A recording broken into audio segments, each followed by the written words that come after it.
another day for us, so we can come together for the tafsir of the Quran, giving the explanation for the words of Allah subhanahu wa ta'ala.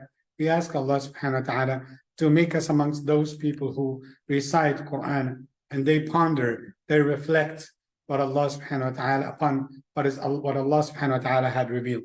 So last time we talked about the introduction, about the main theme of the chapter number 35, which is Surah Fatir.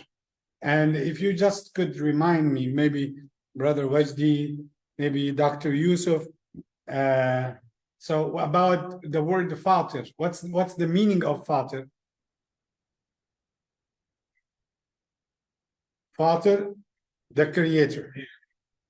And we said it's also wider in meaning, right? And the word Fatir, this is one of the names of Allah. So we say Allah Fatirus Samawat. He is the creator, and some of the scholars said the creative creator. So if you are talking about something that Allah had started its creation, so we can use the word Khaliq. When Allah finishes that with the beautification and He puts the creativity on it, means that the beautification to that creation, so we call that Fatir. Imagine if a woman got pregnant and she had a miscarriage. So then you got the baby, the fetus, and has no eyes, no mouth, no teeth, nothing at all. So we call Allah's name what? Al-Khaliq. He's the creator. But when the baby comes out after 9 months with the eyes, with the hair, teeth, and all of this, the beautification, we can call Fatir. You got it? So Fatir here, this is one of the names of Allah subhanahu wa ta'ala, actually. And when we talked about the main theme of this chapter, we said it talks about the qudra of Allah subhanahu wa ta'ala. So it talks about the ability of Allah, what Allah subhanahu wa ta'ala can do. And I remember after Fajr Khatira, I think like 2 days ago or something, we talked about this verse, وَمَا قَدَرُ اللَّهَ حَقَّ قَدْرِهِ. They did not appreciate, they did not understand, they did not fully comprehend Allah as He deserved to be understood. And subhanallah, that takes us to another point, that if I told you, do you know Allah? And I told you, okay, tell me who is Allah. You will say the creator, the sustainer, He's one, He's unique, nothing is comparable to Him. And you can go like along like more like 2-3 lines and that's it. Yeah, and you give me some of the characteristics, the attributions of Allah. But Allah in this surah explains Himself. Allah is talking about Himself. Those people who think, okay, maybe Allah cannot do some stuff. Oh, I doubt that He can do some stuff. If some people have that weakness of Iman, this surah came to cure it, came to heal their souls. And for those who had believed in Allah, it will increase their Iman.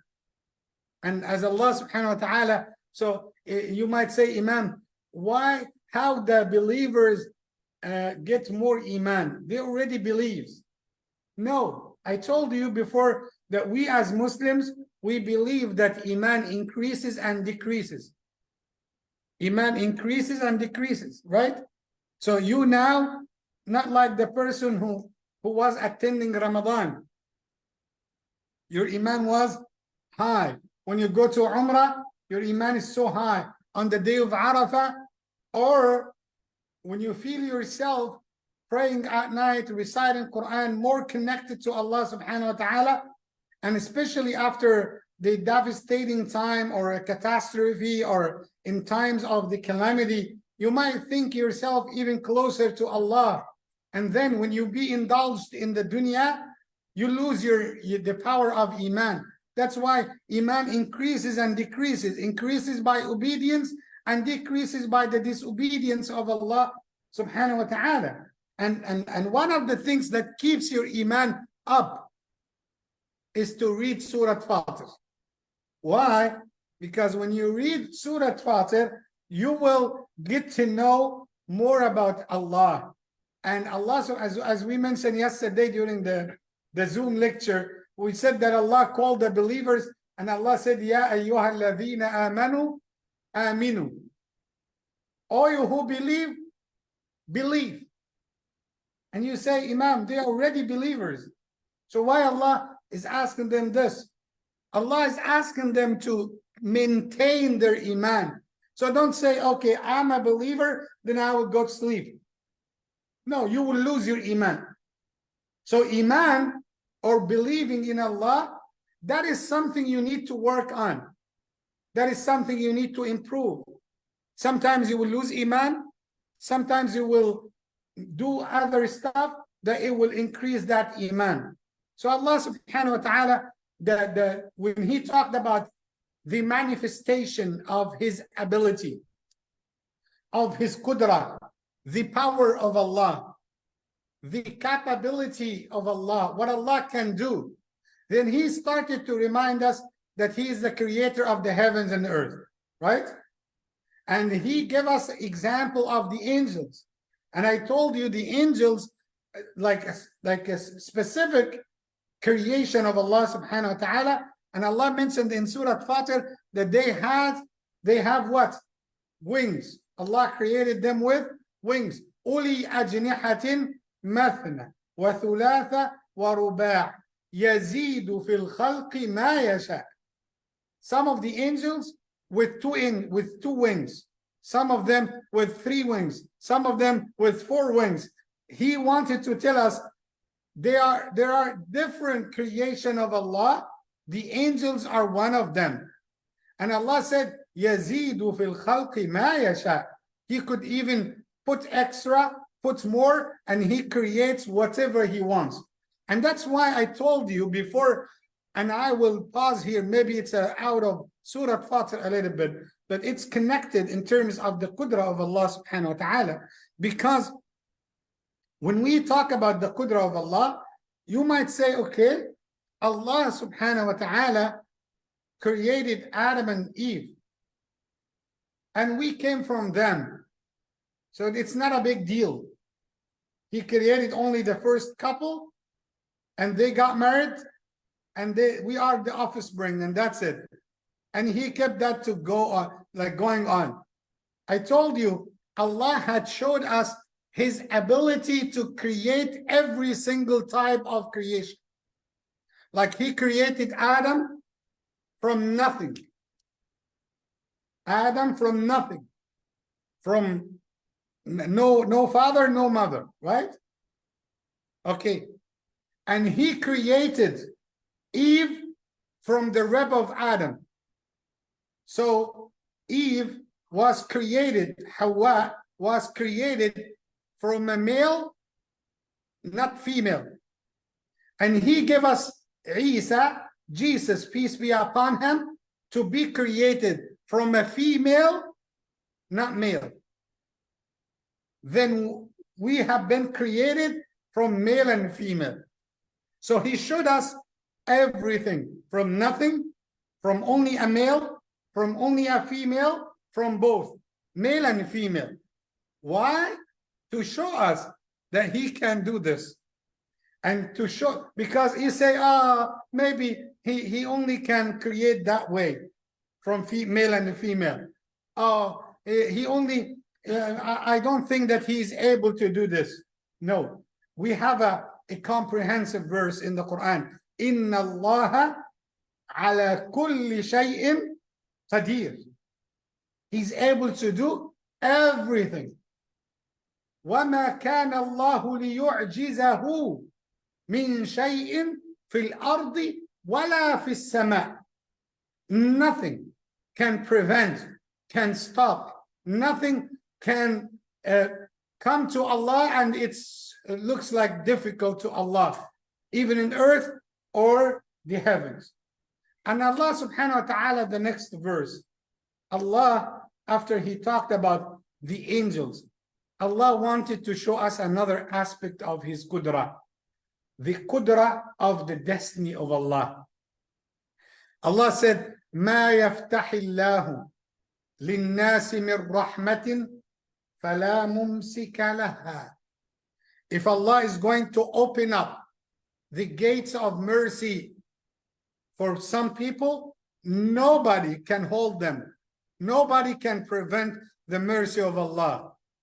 And if Allah wanted to stop his mercy on some people, no one can open the doors of mercy to them. It means it's all belong to Allah. Think about this. Yes, the mercy of Allah is so vast.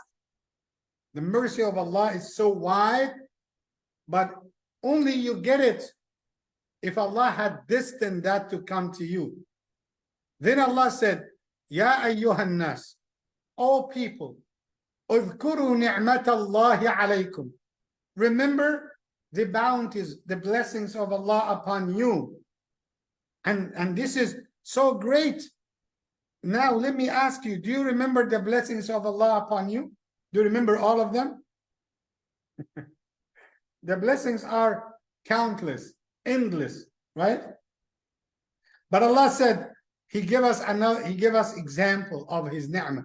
He said, هل من خالق غير الله يرزقكم من السماء والأرض? Is there any creator here other than Allah can provide you with sustenance through the heavens or earth? لا إله إلا هو. There is no deity, there is no God but Him. فَأَنَّا تُؤْفَكُونَ. So where are you going to go? So how come some people associate partners with Allah? And Allah subhanahu wa ta'ala is talking about one aspect of His qudra. Now can you imagine? You might have like a bird. You might have a little animal, very weak animal, a little ant. But Allah sends its rizq. And Allah, maybe you will be one of the means to work as a delivery to an ant. So you can forget and drop some of the crumbs or some of the pieces of food next to the door of somebody, and that's the rizq for some of the ants. Maybe you clean your car, maybe you get a food and you forget it, and it's the risk for something, for some of the creation of Allah who made you to forget. And that's why one of the narrations mentioned that Sayyiduna Sulaiman one day was sitting in the balcony of his palace, and he saw something strange.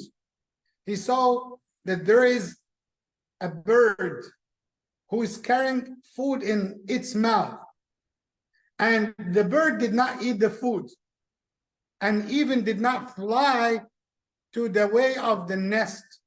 He said maybe the bird keeps the food in its mouth and it takes it to its baby. No, but it didn't fly to the babies. It flied on the opposite direction, and he went to follow the bird.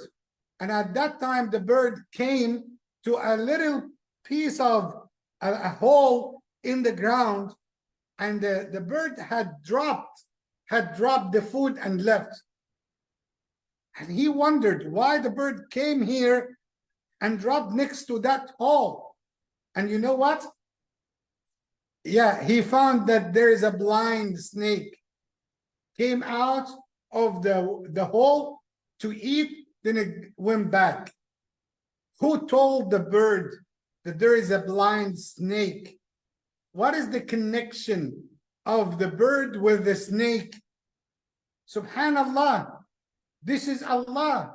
When you start thinking about this every day, millions of birds are going outside their nests and they are empty stomach. And they get back at night or they get back at sunset and they are full. Who provided them? And they are not worried like us. We are we are very weak and because lots of people now, they get panicked. Oh, I'm afraid maybe after 3-4 days from now I will not have food to eat. Oh, I'm afraid. Some people have lots of food, maybe what is enough for 1 month. For 1 month. And they are worried, oh, I don't know what I'm going to do next month. Subhanallah. They are so panicked for the issue of rizq because they didn't study who is Allah, the one who created you. And let me tell you something. We mentioned that we have to like three categories of Tawheed, 3 types of Tawheed, 3 departments of Tawheed. Tawheed means the monotheism, right? So we said Tawheed al-Rububiyyah, Tawheed al-Uluhiyyah, Tawheed al-Asma'i was-Sifat. Tawheed al-Rububiyyah means that you believe in Allah as Rabb. What that mean? Rabb as a Lord. As Lord. That's why Allah is our creator. He's the sustainer, the provider, whether we like it or not. Right? Those who disbelieved in Allah, still Allah is giving them rizq. Those who had disbelieved, those who had denied the existence of Allah, like atheists, had denied the existence of Allah. And you know what? Still Allah is giving them rizq. Still Allah is their creator. And that's why Allah said, وَلَئِن سَأَلْتَهُمْ مَنْ خَلَقَ السَّمَاوَاتِ وَالْأَرْضِ لَيَقُولُنَّ اللَّهِ. If you were to ask them who created heavens and earth, even the disbelievers will say Allah. That's why that's Tawheed al-Rububiyyah, to know that Allah is a creator, to know that Allah is a provider, sustainer, and to know that Allah is your protector. But what about Tawheed al-Uluhiyyah? Tawheed al-Uluhiyyah is to know that the one who created you deserves your worship. That is why with Tawheed al-Uluhiyyah, we use the word Allah. Allah. Uluhiyyah comes from Allah. And that's why lots of people could believe in Allah as Rabb, but they do not believe in Allah as God or as Ilah, as someone or God needs to be worshipped. Why? Because they just say, oh, okay, you know what? I believe that there is one God. Okay, what do you do towards this God? And subhanallah, we talked today earlier about the common sense. Lots of people talk about, oh, I believe in one creator. That's great. And they stop at this limit. You need to tell them, okay, have you ever searched about the reason why he created you? What's your purpose of life? Why he had created you? It's very important.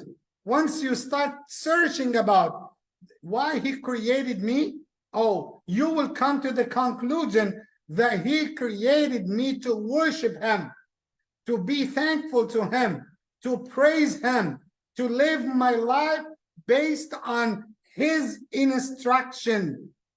And that is what we call it in the Islamic term, the worship of Allah. the ibadah of Allah subhanahu wa ta'ala. And that is Tawheed al-Uluhiyyah. And then we move to the third one, which is Tawheed al-Asma'i was-Sifat. When you know the names of Allah, when you get to know more about Him, when you study in depth the beautiful names of Allah, and when you start upgrading yourself, so you will be aware, you will be knowledgeable of the names, the attributes of Allah, that will improve your Iman. And then you start going in a journey of Iman from a regular Muslim to a believer, to a muhsin, to a righteous person, to one of the truthful people, maybe the Siddiqeen. And then you upgrade yourself. Then you pass your test and you will be in heaven with the prophets and the messengers of Allah. That is like I summarized the core message of the monotheism. 3 layers, 3 departments. When we talk about the qudra of Allah, can you determine which one? Rububiyyah, Uluhiyyah, or Asma and Sifat? Huh? When we talk about the qudra of Allah subhanahu wa ta'ala. Yes, Asma and Sifat. Because it deals with the names of Allah, that's number 1. And number 2, maybe somebody believes in Allah as a creator, as a provider, as a protector, but and he is not aware how big is the qudra of Allah. He is not aware of what Allah can do, and still he is his Rabb subhanahu wa ta'ala. But the other one, to know the qudra of Allah. Yes, when you know that you have a creator, you believe in sort of ability, in kind of qudra in that God. But Allah subhanahu wa ta'ala here is talking, and remember something very important about this surah. It was revealed before the hijrah. It is Makkiyah. Allah still was revealing the verses that He is introducing Himself. He's talking about Himself. Like Surah Qul Huwa Allahu Ahad. It's all about what? Allah is introducing Himself. Allah is telling you who He is. Qul Huwa Allahu Ahad, Allahu Samad, Lam Yalid, wa lam yulad, wa lam yakul lahu kufuwan ahad. So it's all about Allah, the attributes of Allah, the sifat of Allah subhanahu wa ta'ala. Inshallah, tomorrow we are going to talk about something very important. Now, I started to recite Surah Fatir. Now, my heart started to feel how the qudra of Allah, how Allah subhanahu wa ta'ala, the Almighty, is able to do everything to me. So do you think that nothing can deceive you? Do you think that there is nothing in this dunya can distract you? Allah said, no. You know the reality? Yes. But be aware. Be careful. There is something might distract you. And that is your enemy. Your enemy is shaitan. So Allah, the next verses, Allah will talk with us about our enemy. And the word, and then Allah said, there is another enemy, like a minor enemy for you, which is the dunya. The dunya, it might distract you. Do you know the word Khan? What's the word Khan? Where's Brother Khan? Yes. What's the word Khan? In Urdu, do you have any meaning for it? Khan means like distracted or betrayed, or something had distracted you from the dunya. Sorry, distracted you from the worship of Allah.